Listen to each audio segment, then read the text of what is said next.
પાટણ જિલ્લાના રાધનપુર માર્કેટ યાર્ડના meeting hall ખાતે ભારતીય જનતા પાર્ટીની રાધનપુર શહેર અને તાલુકા મંડળની મહત્વપૂર્ણ સંગઠનાત્મક બેઠક યોજાઈ હતી. બેઠક જિલ્લા સંગઠન પ્રભારી સત્યનભાઈ કુલબાકરની અધ્યક્ષતામાં યોજાઈ હતી. આ બેઠકમાં ધારાસભ્ય લવિંગજી સોલંકી, જિલ્લા ભાજપ પ્રમુખ રમેશભાઈ સિંઘવ સહિતના જિલ્લા અને તાલુકા સ્તરના હોદ્દેદારો, જનપ્રતિનિધિઓ અને કાર્યકર્તાઓ મોટી સંખ્યામાં ઉપસ્થિત રહ્યા હતા.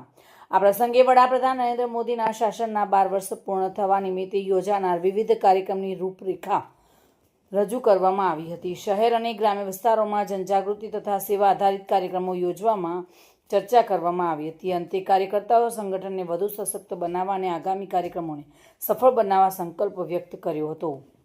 વસંત કડિયા સાથે bureau report, today Gujarati news.